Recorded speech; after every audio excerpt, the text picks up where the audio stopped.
सुठालिया राजगढ़ सुठालिया क्षेत्र में किसान बीमा योजना को लेकर कांग्रेस ने मोर्चा निकालते हुए सरकार और संबंधित विभाग की कार्यप्रणाली पर सवाल खड़े किए।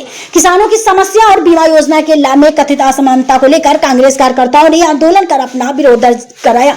आंदोलन के दौरान सबसे बड़ा मुद्दा यह रहा कि क्षेत्र में बड़ी संख्या में किसान होने के बावजूद सिर्फ 4 किसानों को ही बीमा योजना का लाभ मिलने की बात सामने आई है। कांग्रेस नेताओं का कहना है कि किसान लगातार प्राकृतिक आपदा, मौसम की मार और फसल खराब होने जैसी समस्याओं से जूझ रहे हैं।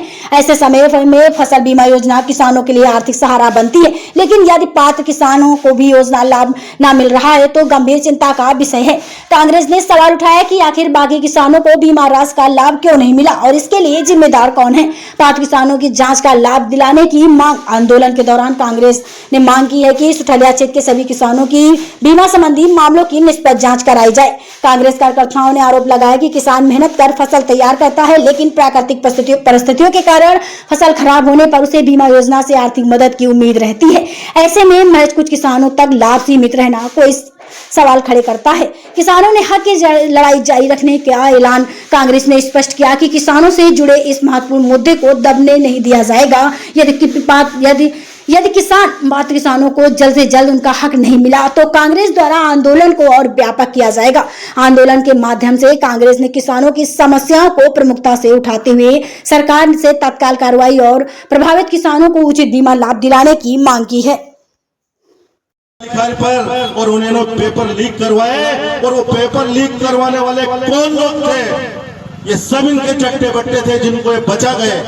भारतीय जनता पार्टी के पूरे लोग उसमें इन्वॉल्व थे, जिन्होंने इस नीट के घोटाले में पैसा खाया है, और ये सरकार उन लोगों को बचाने में लगी रही। और वो छोटे मोटे जो लोग थे जिन्होंने कुछ नहीं किया, उन लोगों को के ऊपर केस बनवा दिए। और जब आप सत्यता पे थे, आप जब सही बात कर रहे थे, तो आपके शिक्षा मंत्री ने फिर इस्तीफा क्यों दिया भैया? अब आप हमें बता दो।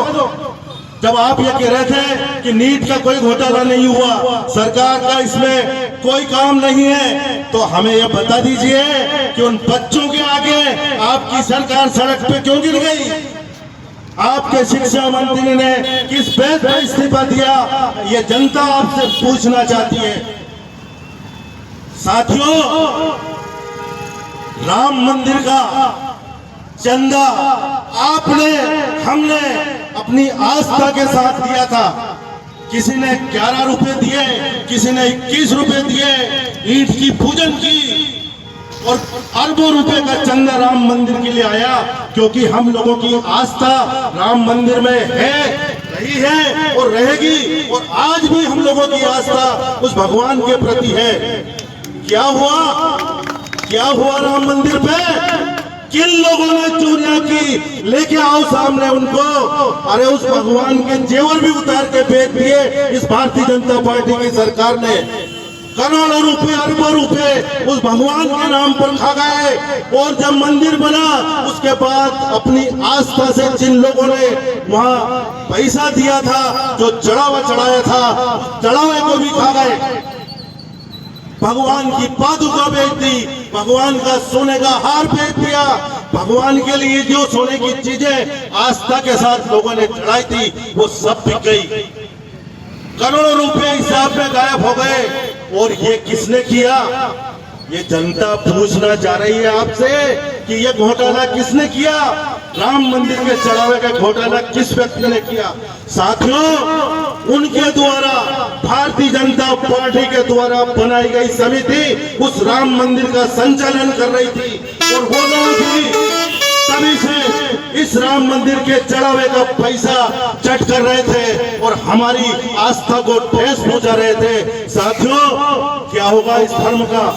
क्या होगा इस हिंदू धर्म का? हिंदू धर्म का ढिंढोरा पीटने वाले वो लोग, वो कौन है जिन्होंने राम मंदिर का चंदा खाया? आज भारत की वो जनता, वो आस्था रूपी जनता ये पूछना चाहती है कि ये चंदा किसने खाया और वो वहां की चोरी किसने की? उन लोगों को आप सामने लेके आइए। ये जनता, ये धार्मिक जनता आपसे ये पूछना चाहती है। साथियों, अगर इस सरकार के घोटाले गिनने लगेंगे तो 2-3 दिन भी कम पड़ जाएंगे। जहां देखे वहां घोटाला, जहां देखे वहां घोटाला। अरे इन्होंने अपने को बचाने के लिए अपने ही लोगों को मरवा दिया। बहुत पुरानी बात आपको याद करवा रहा हूँ, जब शिक्षा विभाग में एक और घोटाला हुआ था, मोहन जी कौन सा घोटाला था, जिसमें इनके मंत्री व्यापम घोटाले में इन्होंने इनके सैकड़ों कार्यकर्ताओं की बलि चढ़ा दी। वो बेचारा मंत्री लक्ष्मी नारायण शर्मा, उनको जेल में डाल दिया। घोटाला किसने करा, पैसा किसने खाया, जेल में वो बेचारे वो मंत्री जी गए और उन्होंने शर्म के मारे वो इस दुनिया से ही चले गए। और उस केस में, उस व्यापम घोटाले में जिन लोगों ने गवाह देने की बात करी थी, बारी बारी से उनको मौत के घाट उतरवा दिया। वारी सरकार, वारी भारतीय जनता पार्टी के लोग, अरे शर्म करो। जिस राम मंदिर के भरोसे तुम सत्ता में आए थे, उस भगवान को ही कोई ने चूल्हा लगा दिया, उस भगवान को ही भेज दिया। ये करोड़ों हिंदुओं की आस्थाओं के साथ तुम खिलवाड़ कर गए। तुम डूब मरो चुल्लू भर पानी में, या यहाँ सड़क पे खड़े होकर वो हिसाब दो कि किसने राम मंदिर में चोरी करवाई थी। तो साथियों, मैं फिर जिस मुद्दे पे आता हूँ, आज हम इस क्षेत्र की, इस सुठालिया क्षेत्र की जनता के लिए खड़े हुए हैं। हम ये चाहते हैं कि हमें ये बताया जाए शासन प्रशासन द्वारा कि बाकी लोगों का बीमा का पैसा कहाँ गया। हम पूछना चाहते हैं, हम यहाँ के प्रशासन से पूछना चाहते हैं, यहाँ के तहसीलदार से पूछना चाहते हैं, यहाँ के हम कलेक्टर से पूछना चाहते हैं कि बाकी लोगों का बीमे का पैसा कहाँ गया। तो साथियों, आज हम इसी बात के लिए संघर्ष में आपके सामने इस फर्श पे बैठे हैं, और जब तक बैठे रहेंगे तब तक हम आंदोलन करते रहेंगे, जब तक कि इस फसल बीमा का निकाल नहीं हो जाता है। एक बात और पूछना चाहता हूं आपसे, आप सब बैंक में अपना खाता होगा, आप खाता खुलवाते हो और खाते के माध्यम से ही आपका लेन देन होता है। हमारे कोऑपरेटिव बैंक में